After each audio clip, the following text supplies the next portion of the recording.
In 1943, it was one of our strategic aims to draw as many German forces as possible away from the Russian front and French coastal areas and to contain them on the Italian peninsula while liberating as much of Italy as might be possible with the means at our disposal. As the bulk of our supplies was directed to England for the forthcoming invasion, operations in Italy had to be conducted on an extremely limited scale. Thus it came about that during the winter months, the number of Allied divisions in Italy was greatly reduced. Yet so determined was their effort that they succeeded in holding in Italy a very large number of German divisions during the pre-invasion period. San Pietro in the 5th Army sector was the key to the Liri Valley. We knew it, and the enemy knew it. We had to take it, even though the immediate cost would be high. We took it, and the cost in relation to the later advance was not excessive. By its very nature, this success worked bitter hardships upon each individual soldier, calling for the full measure of his courage and devotion. The response of our 5th Army troops provides an inspiring page in our military history.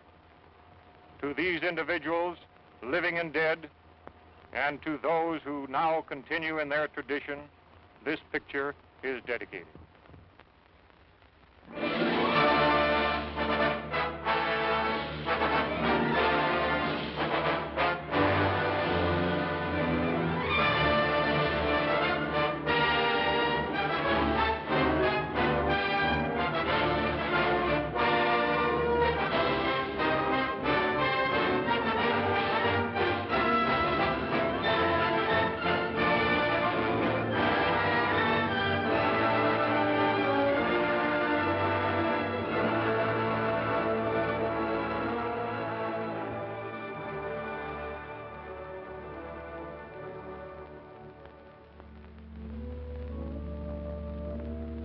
Liri Valley lies in the Italian Midland, some 60 miles northwest of Naples to some 40 miles southeast of Rome. A wide, flat corridor enclosed between 4 walls of mountains. In winter, the highest peaks of the Liri Range ascend into the snows, but the valley floor with its olive groves and ancient vines, its crops of wheat and corn, is green the year around. That is, in normal times. Last year was a bad year for grapes and olives, and the fall planting was late. Many fields lay fallow. There are 2 ways from the south into the valley. One, a narrow pass. The other, a high, scenic road over the mountains. They converge before the site of the ancient village of San Pietro, which for 700 years has stood at the threshold of Liri Valley, welcoming the traveler. The stones of its walls were quarried out of the parent hill from whose slopes it rises. Population 1,412 at the last census. A farming community. Patron saint, Peter. Point of interest, St. Peter's, 1438. Note, interesting treatment of chancel.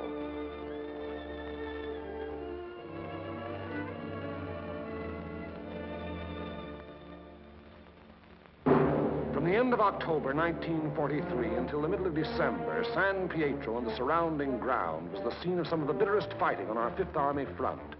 The Italian campaign had entered its second phase, the push forward again, after a static period brought on by heavy seasonal rains. Our battle lines were haphazard as the terrain itself, with its flood-swollen rivers that twisted back and forth across our line of march so that each river seemed like 5. And where there was no river to cross, a mountain blocked our going, each peak ahead being a few meters higher than the last we had won, so that each new peak had to be fought for, the hard, uphill way, with the enemy looking down our throats. They had had time to fortify and camouflage their positions. No amount of artillery fire or aerial bombardment could force them to withdraw. That was for the infantry to do, employing those weapons that confine and destroy life in narrow trenches, caves, and fighting holes. It was up to the man with the rifle, the man under fire from all weapons, the man whose way all our weapons, land, air, and sea, serve only to prepare. It was up to the foot soldier to attack a hidden enemy over ground that was sown with mines, the anti-personnel S-mines that fly up at a footfall to explode beneath the groin. Nowhere along the entire front were enemy preparations more elaborate than in the San Pietro area. For San Pietro stands at the threshold of Liri Valley, and through Liri Valley, wide and level, runs the most highly prized length of road south of Rome. By early December, we had taken and were holding high ground to the northeast, east, and south of San Pietro, the Camino Maggiore hill mass being last to fall. An Italian brigade under Allied command had made a vain attempt to capture Mount Lungo, possession of which would have acted greatly to our benefit in the impending action. The Italians were all but annihilated. In view of their excessive losses, further operations against Mount Lungo's strategic heights were abandoned. And it was decided to make a direct frontal assault on enemy positions in and around San Pietro. Elements of the 36th Texas Infantry Division were rotated from position to position, overlooking the valley, so the troops might study the terrain ahead from various viewpoints.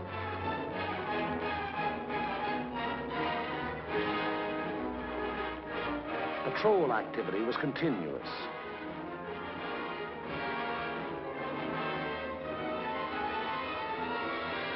Day and night, units went out to reconnoiter the ground, draw fire, take prisoners, thus adding to the sum of our information about the enemy. High points, Mount Lungo's 351 and Mount Simucro's 1205 and 950 were all manned in force. The town itself was strongly garrisoned with numerous mortar, machine gun, and heavy weapon emplacements. 4 enemy battalions were dug into a line of connecting trenches and mutually supporting pillboxes in depth that extended from the base of Mount Lungo, northeast across the valley floor to the base of Mount Simucro. Another battalion was organized to defend the high ground northwest of San Pietro. Areas before these positions were heavily mined and held a confusion of barbed wire and booby traps. On the afternoon before, D-Day and H-Hour were communicated to battalion commanders.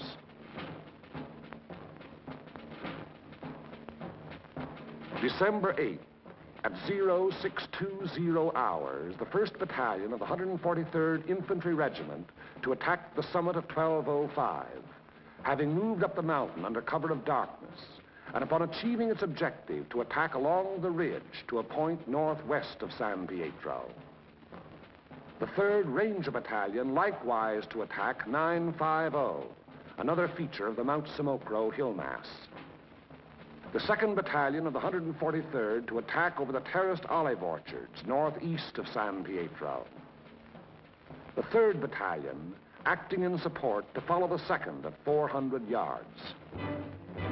Of the original force to establish the beachhead at Salerno, the 143rd had since spent all but a fortnight in action under extremely bitter weather conditions. At Salerno, at the Volturno crossing, it had taken mortal punishment. The task ahead promised no less bloodshed, yet it was undertaken in good spirits and high confidence. The 1st Battalion began the long, rugged climb up Mount Simucro.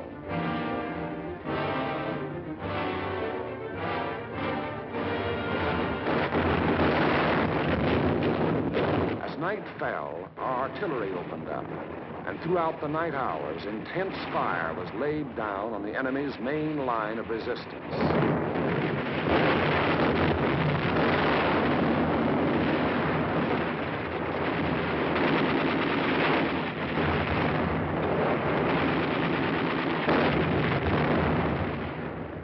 It had rained most of the night, and it was raining at each hour when the 2nd and 3rd Battalions crossed the line of departure.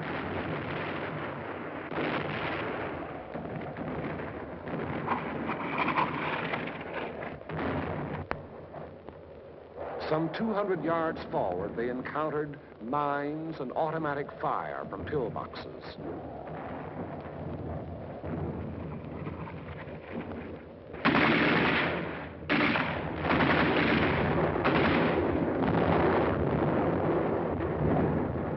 Artillery were deadly accurate by reason of excellent enemy observation from Mount Lungo, overlooking our advance,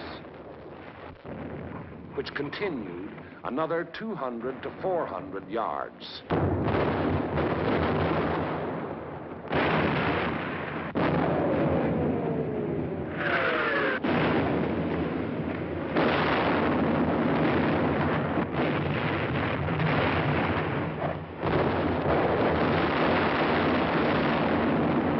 Many men gave their lives in attempts to reach pillboxes and throw hand grenades through the narrow gun openings.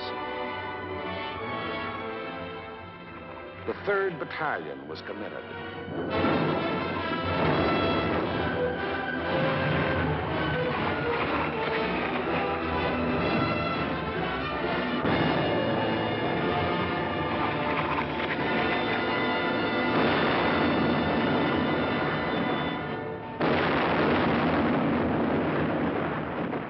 But the advance never got more than 600 yards past the line of departure.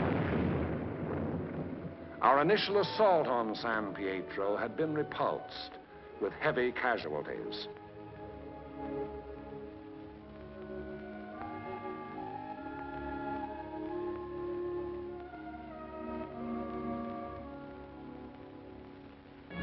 The attack on Hill 1205, however, was a brilliant success. Leading elements of the 1st Battalion had gained the summit of the objective before a strongly entrenched enemy knew that an assault was in progress.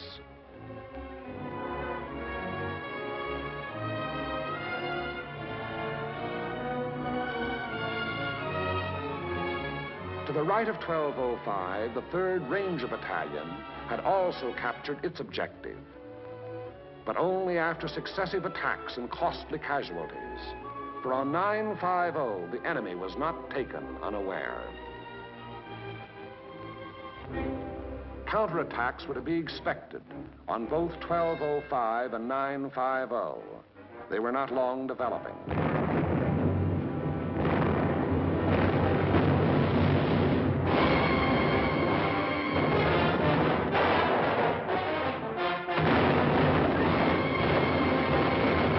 The first was launched during the early daylight hours, and even as it was beaten off, another took form.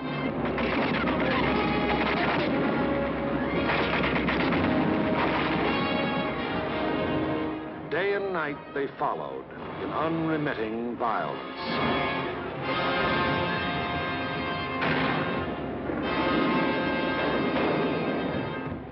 The toll of enemy dead mounted with each new attempt.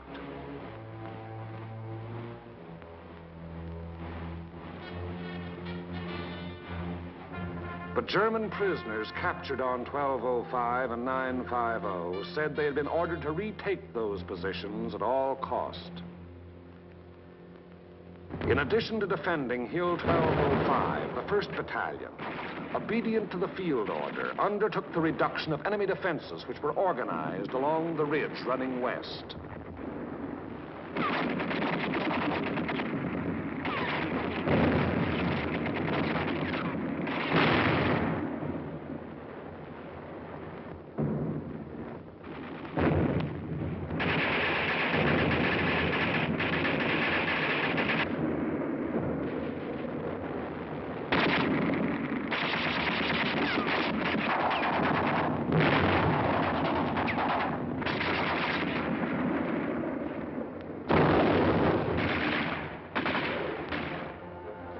On the 12th of December, the 1st Battalion was reinforced by the 504th Parachute Battalion, which took over and maintained the defenses of 1205 and 950. thereby enabling the 1st Battalion to throw its entire remaining strength into the assault along the ridge. But the 1st strength had dwindled and shrunk in the 5 days past, and there was now a question as to whether its existing numbers were sufficient to prevail. Reports during the night of the 14th of December stated that the enemy was offering bitter resistance and that the issue was in grave doubt. Meanwhile, on the olive terraces below, the 2nd and 3rd Battalions had twice again attempted to reach their objective. Both times they had come up against a wall of automatic weapon, mortar, and artillery fire. Volunteer patrols made desperate attempts to reach enemy positions and reduce strong points. Not a single member of any such patrol ever came back alive. Our attacking forces were furnished excellent aerial cover by Allied fighter patrols. But now and then, enemy planes were able to slip through and to bomb and strafe our positions, which to all purposes had remained unchanged since the 1st day. To break the deadlock, orders were given for a coordinated divisional attack. The 2nd and 3rd Battalions of the 143rd to proceed in the execution of the original orders. Acting in conjunction, Company A of the 753rd Tank Battalion to attack San Pietro from the east over the high road. 1 battalion of the 141st to attack over the flat valley floor. After nightfall on D-Day, the 142nd Infantry Regiment to attack Mount Lungo. The earlier decision not to attack those strategic heights having been reversed in view of the present critical situation. In preparation for the attack, all 5th Army artillery within range, including tanks and all tracks, was directed against San Pietro and the surrounding area.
H hour, 1200 hours.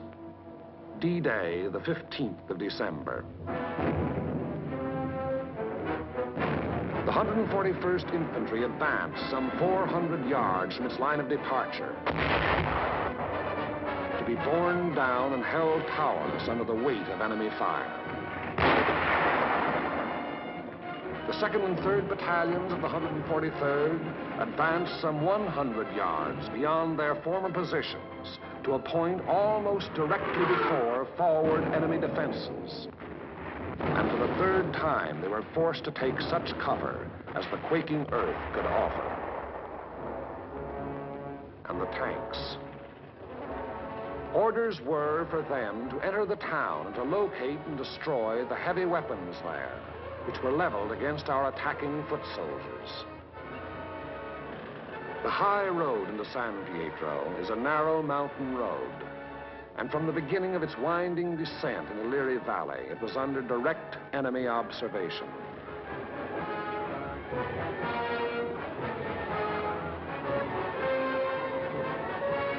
"16 tanks started down that road.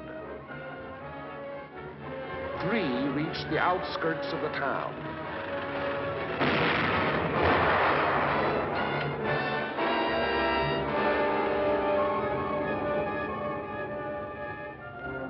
Of these, 2 were destroyed, and 1 was missing. 5 tanks were immobilized behind enemy lines, their crews having to abandon them.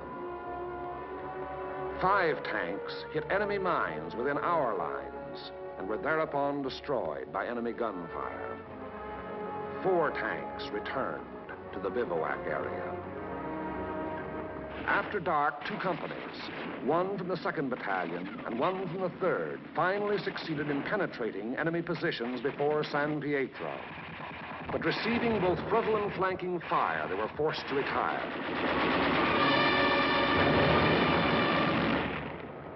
Company E having been reduced in strength to a handful of riflemen, and Company L faring little better.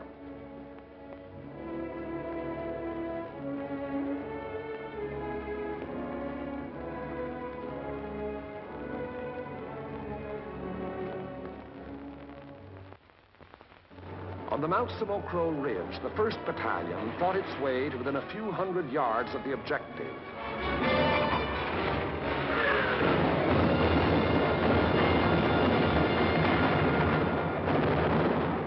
But it had paid for ground gained at the rate of a man a yard, and it did not have strength to carry the fight any further forward.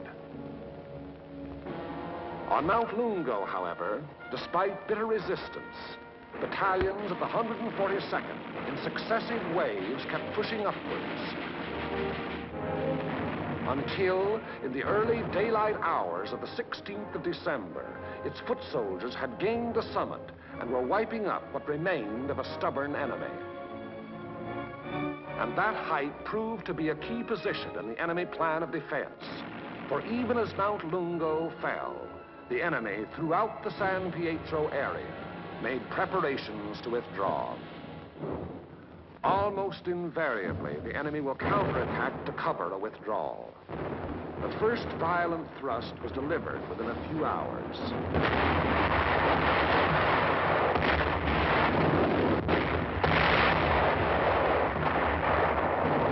And thereafter, counterattacks came in waves, the roar of the last mingling with the rush and fury of the next to break. Many companies lost all their officers. Enlisted men came forward as inspirational leaders to rally their battered companies into resisting yet one more onslaught.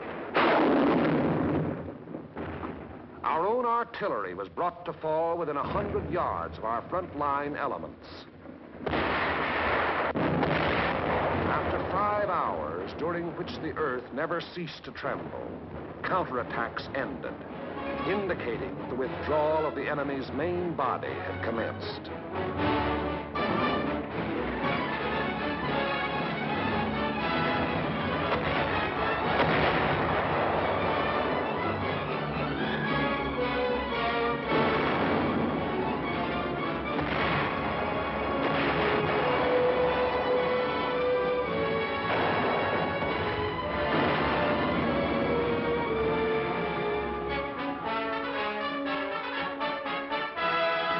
In an effort to maintain contact with the enemy, our patrols immediately pushed ahead.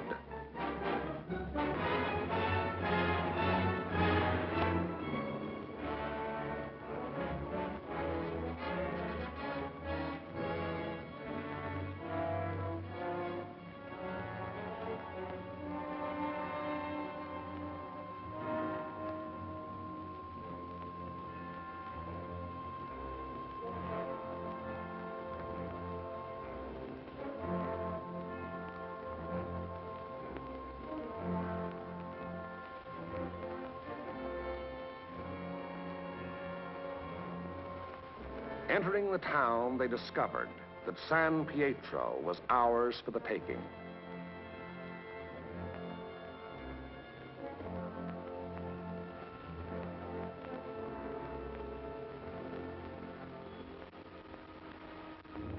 The 2nd and 3rd battalions, less than a rifle company in strength, weary to death who were alive, stumbled forward past San Pietro to consolidate gains and re-establish contact with the enemy, now taking up new positions some 5 kilometers beyond.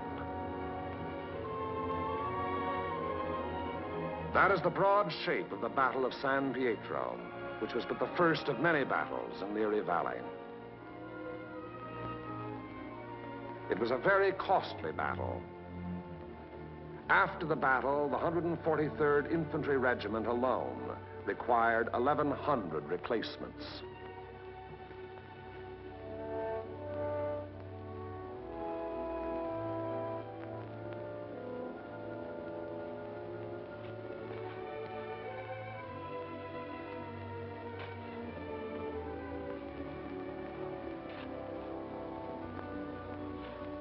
The lives lost were precious lives to their country, to their loved ones, and to the men themselves.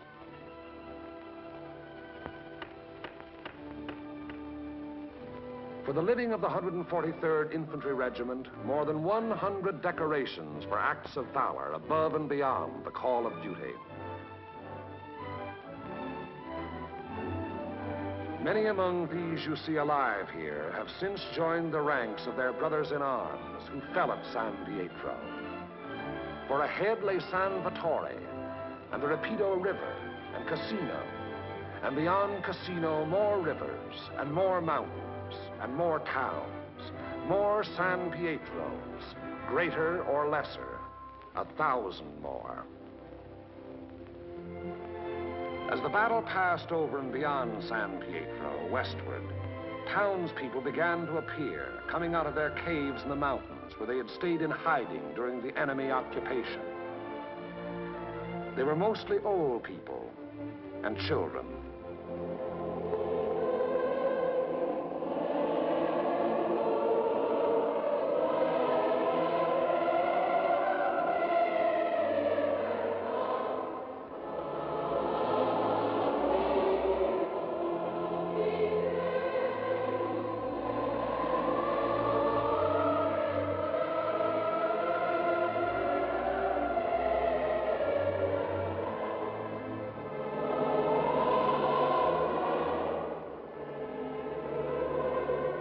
Townspeople were warned against enemy mines and booby traps, which were in the process of being cleared.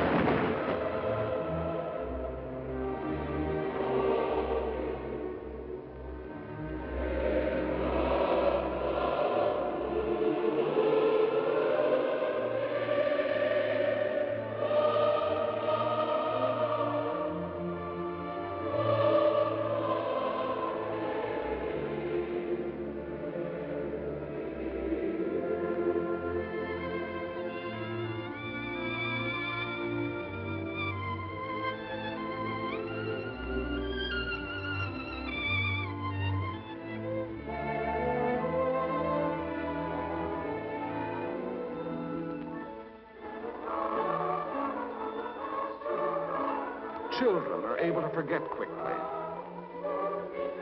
Yesterday they wept. Today there are smiles and even laughter.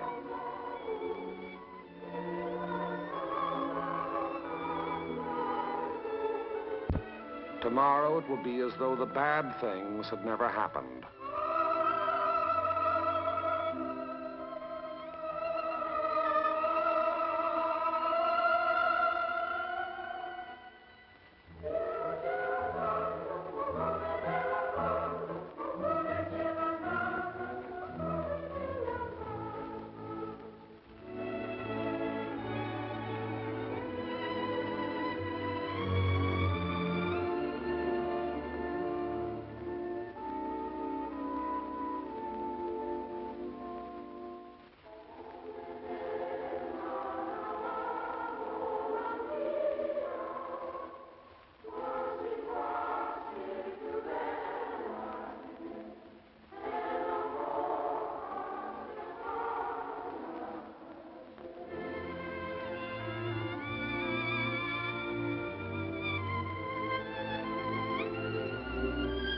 Living was resumed in San Pietro.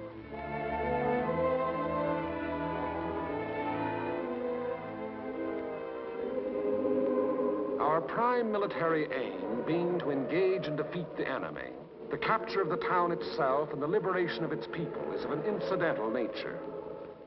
But the people in their military innocence look upon us solely as their deliverers.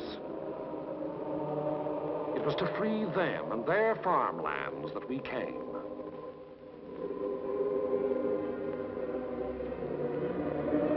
Behind our lines, southwest to the sea, the fields are green with growing crops planted after our coming by other people of other towns who believed likewise.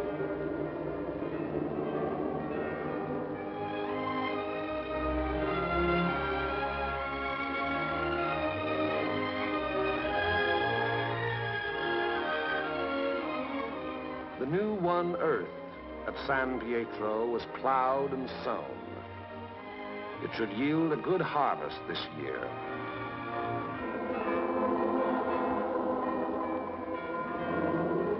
And the people prayed to their patron saint to intercede with God in behalf of those who came, delivered them, and passed on to the north with the passing battle.